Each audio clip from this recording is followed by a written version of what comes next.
kasih Tuhan. Sampai bertemu kembali hari ini, saudara.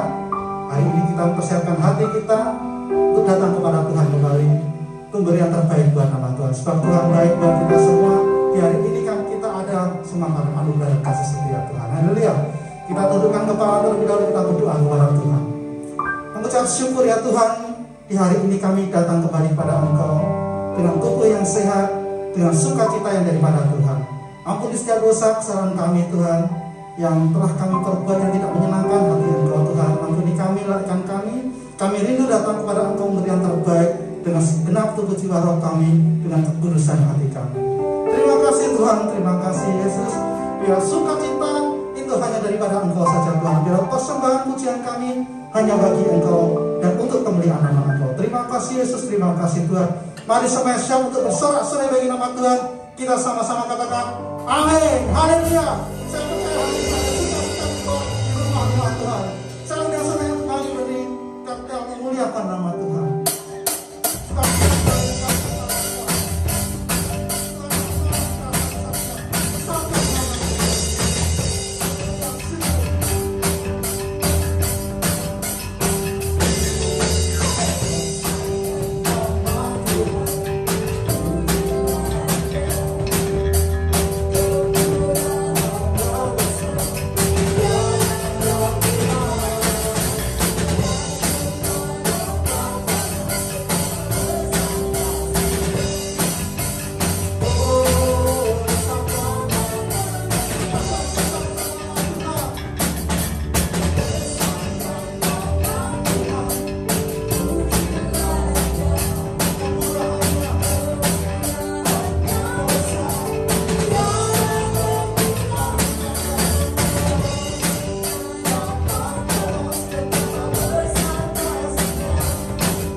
persiapkan hati kita, beri yang terbaik buat Tuhan untuk menerima berkat firman. Terima kasih Tuhan, penolong kami satu-satunya Tuhan. Dalam nama Yesus.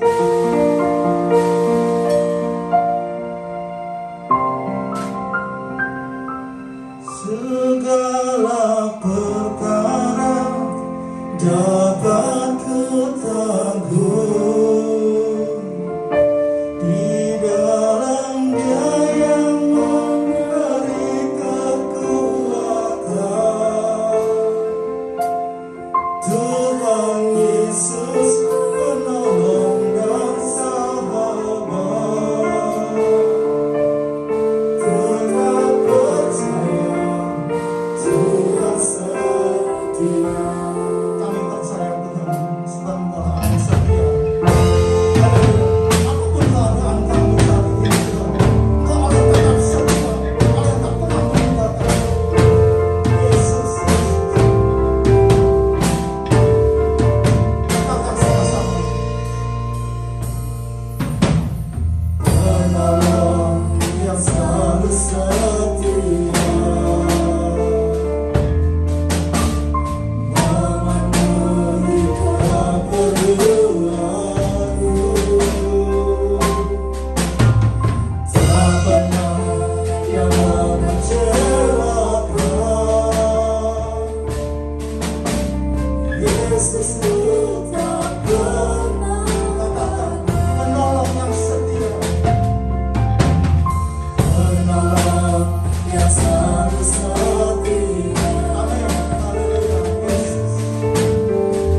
kami Tuhan.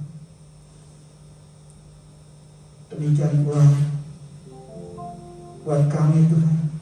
Kami juga mau tetap setia apapun keadaan kami, apapun masalah yang kami hadapi. Kami mau tetap setia Tuhan. Kami mau tetap mengandalkan Tuhan dalam setiap langkah, setiap hidup, setiap hati, setiap pikiran kami. Terima kasih Yesus, terima kasih Tuhan. Biar pujian, penyembahan, sukacita yang kami naikkan Tuhan, ya semuanya untuk kemuliaan nama Engkau saja. Inilah persembahan kami, pujian kami, hanya bagi nama Tuhan. Terima kasih Yesus, terima kasih Bapa. Dan sebentar kami mau menerima berkat firman Tuhan. Berkati setiap pendengaran kami, terlebih hati kami ya Bapa. Bila firman-Mu yang akan hamba-Mu sampaikan dapat kami mengerti dan terlebih tertanam dalam buah hati kami yang subur Tuhan, dan berbuah supaya kami dapat menjadi berkat dimanapun kami berada. Terima kasih Yesus, terima kasih Bapa. Kuduskan hamba-Mu yang menyampaikan firman-Mu, biarlah hikmat Allah turun hamba-Mu. Terima kasih Yesus, terima kasih di dalam nama Bapa, Putra dan Roh Kudus, dalam satu nama Tuhan Yesus Kristus kami siap mendengar dan menerima firman-Mu.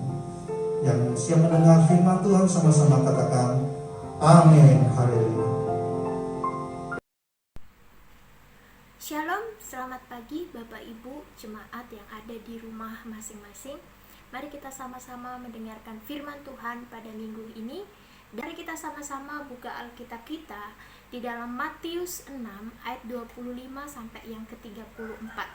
Matius 6 ayat 25 sampai yang ke-34. Hari ini kita akan sama-sama membahas tentang yang namanya kekhawatiran. Seperti di dalam Matius 6 ayat 25 sampai yang ke-34. Matius 6 ayat 25 sampai 34 saya akan membacakan untuk Bapak Ibu semuanya.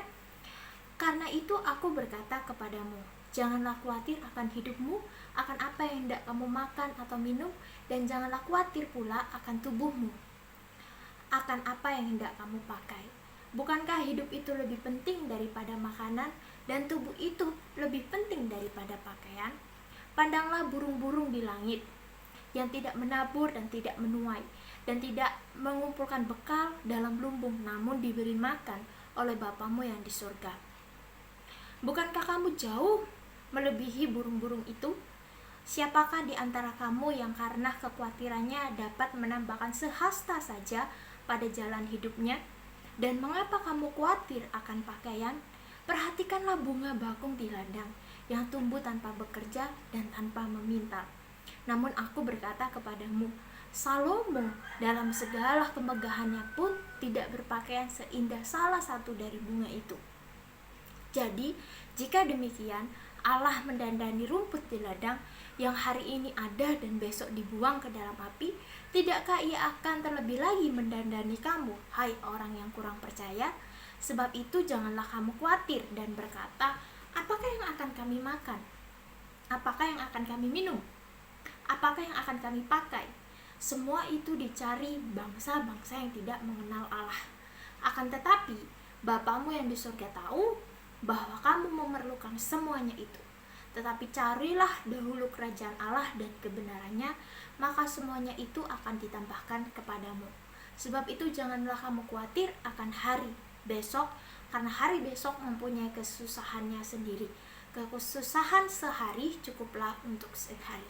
Amin.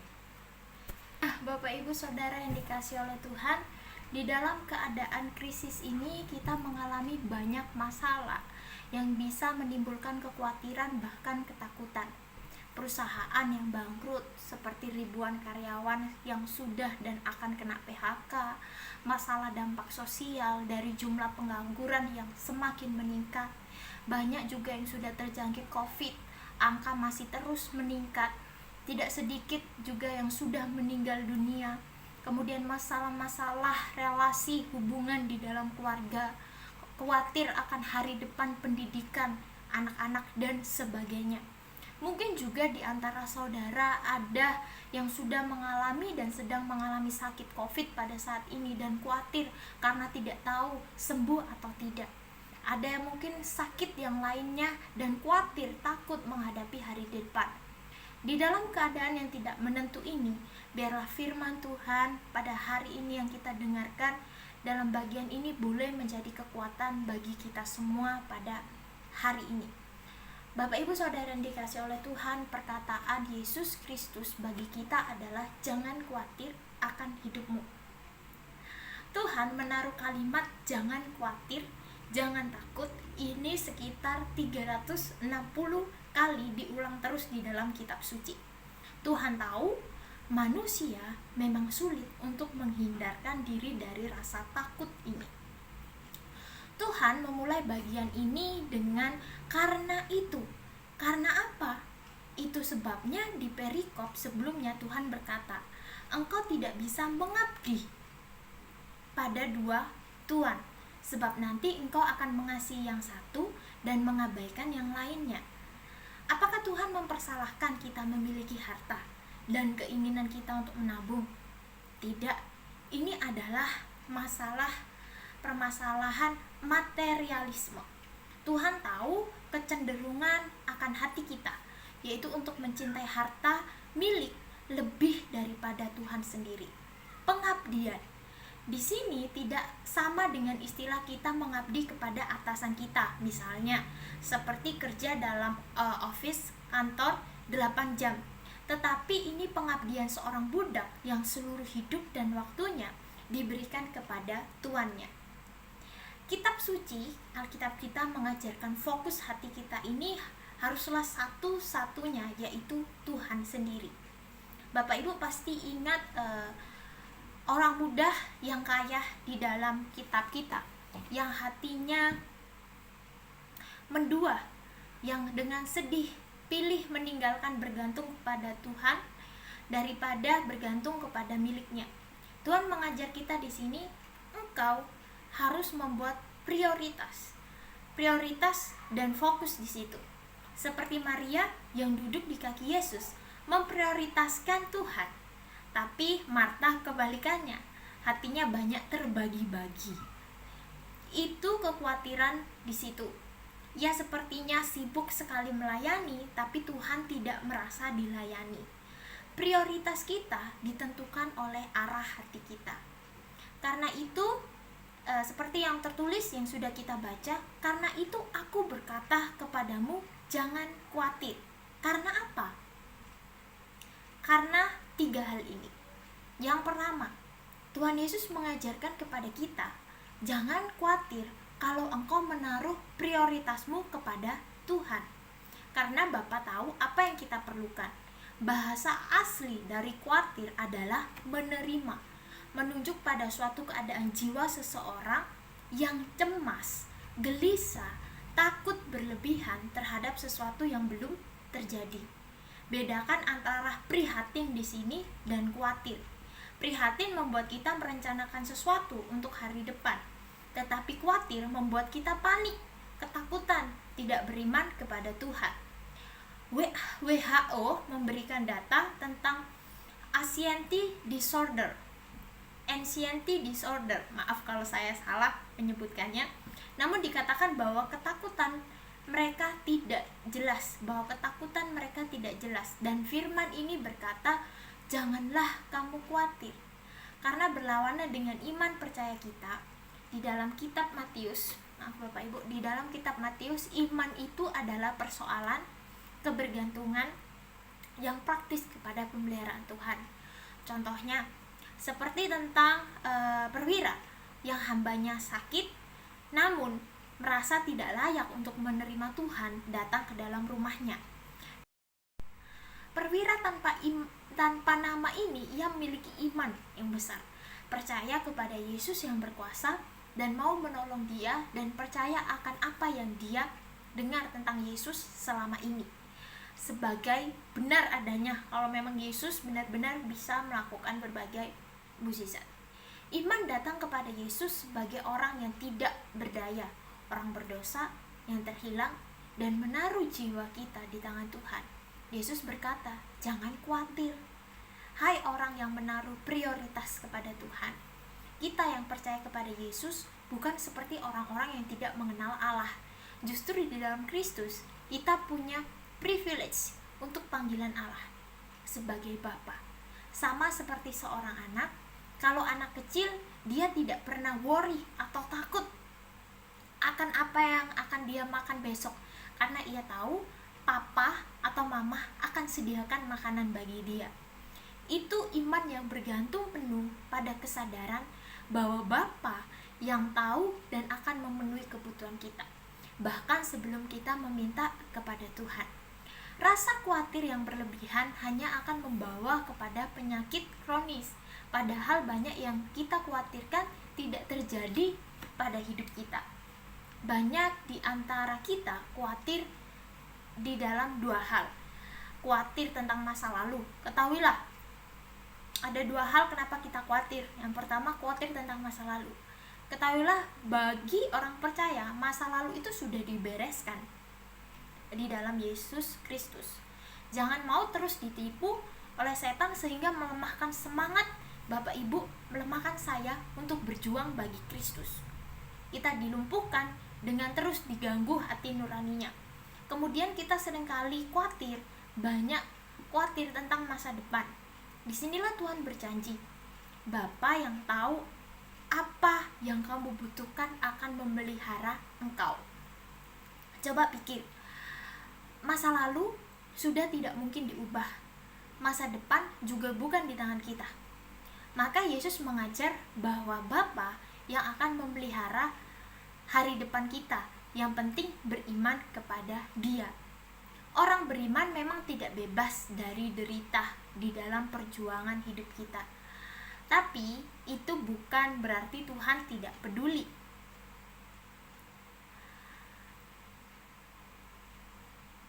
Karena sudah dicantumkan di sini, Bapa peduli dan tahu akan apa yang kita butuhkan. Yesus juga melanjutkan penjelasannya dengan poin yang kedua. Kita jangan khawatir karena kehilangan hidup dan kehilangan tubuh itu jauh lebih celaka daripada hilang makanan dan pakaian. Karena tubuh akan dibangkitkan untuk hidup yang kekal, dan tubuh dan jiwa ini diciptakan Tuhan jauh melebihi ciptaan Tuhan yang lain. Tuhan memakai contoh dua hal di dalam ciptaannya, yaitu yang pertama burung. Ini adalah sesuatu yang bentuk analogi dari pengajaran Yahudi. Jadi lebih jauh lagi, kalau burung saja dipelihara, apalagi kamu, apalagi kita yang diciptakan lebih mulia itu. Seseorang berkata, kita harusnya malu kalau melihat burung, karena kita ini ciptaan yang jauh lebih tinggi dan mulia dibandingkan burung. Tetapi tetap kita tidak punya iman yang bergantung kepada Tuhan seperti burung.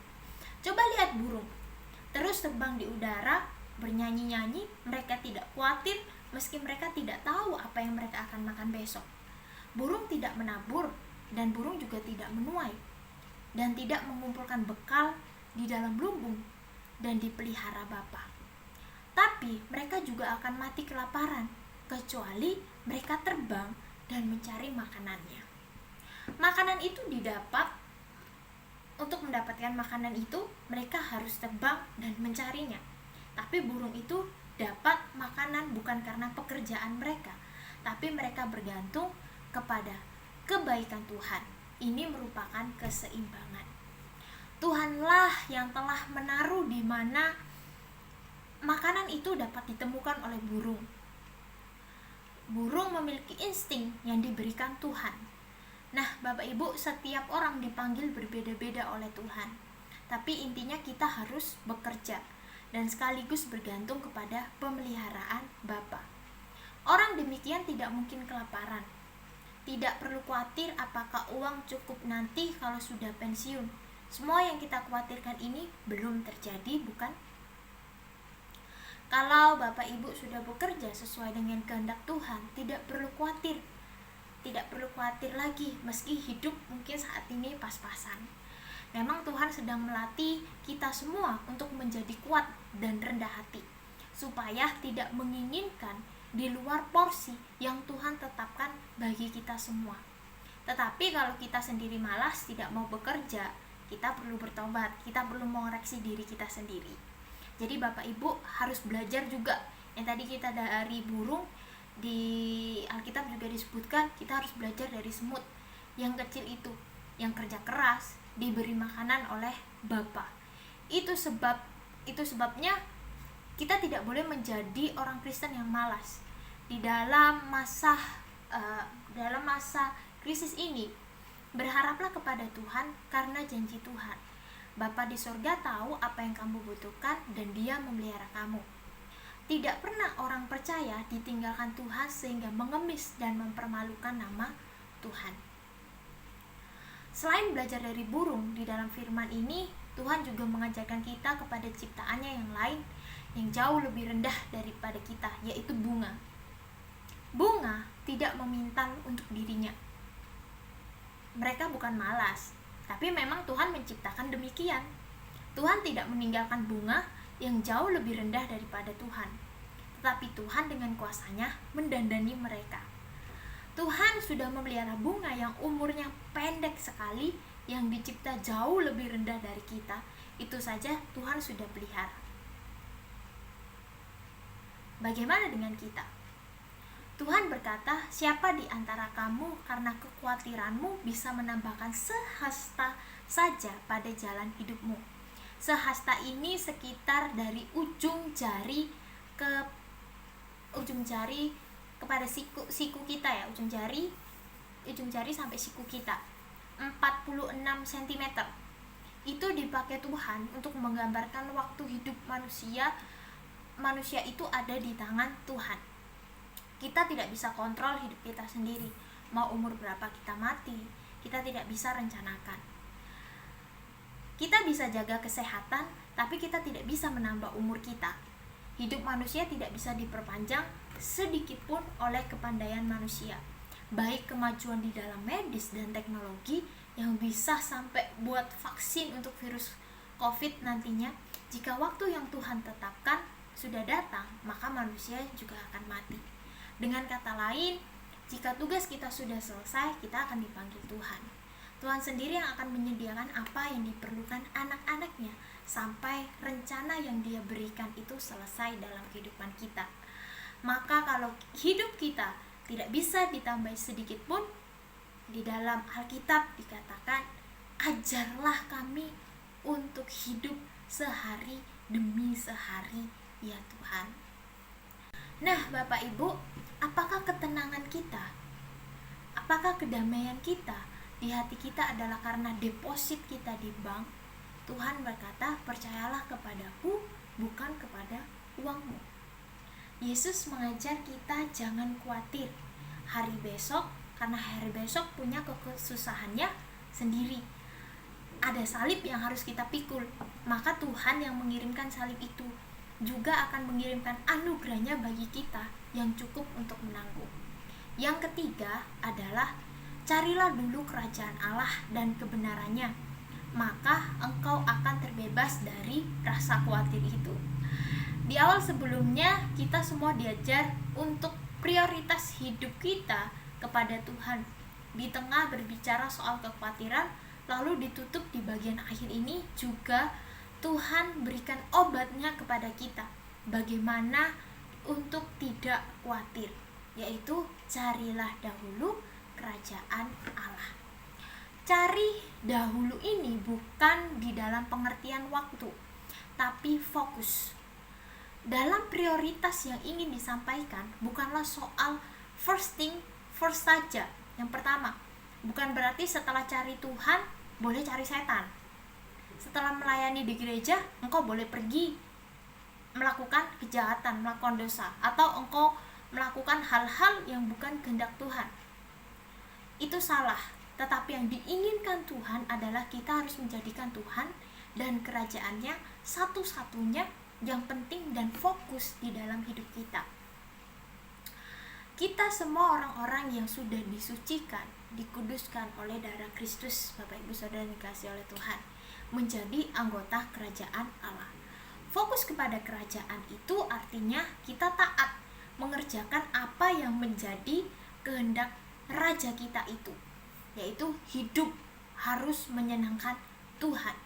Tujuan manusia adalah untuk memuliakan Tuhan.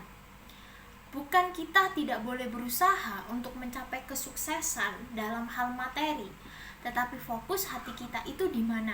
Kalau kita prioritaskan Tuhan, maka seluruh pencapaian kita di dalam materi pasti juga untuk Tuhan. Karena motivasi hati kita adalah kerajaan Allah dan kebenarannya. Prioritas hati kita sekarang ada di mana, Bapak Ibu? Fokus kepada kerajaan Allah. Inilah hati seorang hamba yang mengabdi kepada satu Tuhan, yaitu Tuhan Yesus. Maka yang kita butuhkan, Tuhan pasti memberikannya pada waktunya. Apa yang dia kerjakan dengan segenap hatinya bagi Tuhan. Apa yang kita kerjakan segenap hati untuk kemuliaan nama Tuhan. Itulah prioritas kepada kerajaan Allah dan kebenarannya. Kita pasti harus menyangkal diri, memikul salib, belajar fokus kepada hal rohani, yaitu mencari Tuhan, mendisiplin diri, banyak baca kitab suci, berdoa, menjalankan hidup kudus sesuai dengan yang Tuhan inginkan. Jika saudara, Bapak, Ibu semuanya, kita pernah bertobat dan ikut Tuhan Yesus, teruskanlah perjuangan itu dengan bertumbuh di dalam iman, dalam pengenalan akan Tuhan dan pelayanan kepadanya. Berikanlah diri kita untuk kerajaan Tuhan. Kapan saudara atau kita ingat benar-benar mencari Tuhan? Kapan Bapak Ibu ingat benar-benar mencari Tuhan? Hari ini, pada minggu ini, biarlah kita menyadari bahwa Tuhan sedang mencari kita. Tuhan bertanya kepada Bapak Ibu, maukah Bapak Ibu menyerahkan kekhawatiran kepada Tuhan? Hanya Tuhan yang bisa memberikan kepadamu damai sejahtera yang sejati itu. Janganlah hendaknya kamu khawatir tentang apapun juga, tetapi nyatakanlah dalam segala hal keinginanmu kepada Allah di dalam doa dan permohonan dengan ucapan syukur. Maka damai sejahtera Allah yang melampaui segala akal akan memelihara hati dan pikiranmu dalam Kristus Yesus. Ayat Alkitab ini tertulis di dalam Filipi. Serahkanlah segala kekhawatiranmu kepadanya, sebab ia yang memelihara kamu. Itu juga tertulis di dalam 1 Petrus. Kalau kekhawatiran tiba, jangan takut, tetapi ucapkanlah kepada dirimu sendiri kalimat yang diucapkan oleh pemazmur. Milikilah kata-kata iman dalam hati Bapak Ibu ketika merasa khawatir. Mengapa engkau tertekan, hai jiwaku? Mengapa engkau gelisah di dalam diriku? Berharaplah kepada Allah. Itu yang tertulis di dalam pemazmur. Karena itu Bapak Ibu, hari ini janganlah khawatir, karena Bapak tahu apa yang kita perlu. Tetap carilah dulu kerajaan Tuhan dan fokus kepada Tuhan. Amin. Demikianlah firman Tuhan kita pada hari ini. Tuhan Yesus memberkati Bapak, Ibu, Saudara yang dikasihi oleh Tuhan. Mari kita tutup ibadah kita pada minggu ini dengan berdoa bersama. Kami mengucap syukur Tuhan dan berterima kasih untuk kebaikan-Mu di dalam hidup kami. Terima kasih untuk setiap salib atau setiap tantangan hidup yang boleh kami alami, yang boleh kami hadapi. Kami percaya Tuhan, kami boleh melewatinya bersama-sama dengan Tuhan. Kami tidak khawatir, kami tidak takut, sebab ada Tuhan di sisi kami. Berikan kami iman yang besar, kepercayaan yang besar kepada Tuhan, sebab Tuhanlah yang mengatur seluruh kehidupan kami.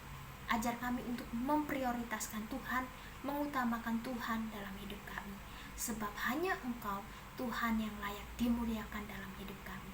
Tuhan, biarlah hari ini kami boleh semakin dewasa di dalam iman, dan semakin hari kami boleh semakin menyenangkan hati Tuhan. Berkati gereja-Mu GBI Siloam. Kami percaya Tuhan, Roh Kudus-Mu, penyertaan-Mu menyertai seluruh jemaat-Mu GBI Siloam dimanapun mereka saat ini berada. Kami telah berdoa dan mengucap syukur. Haleluya. Amin.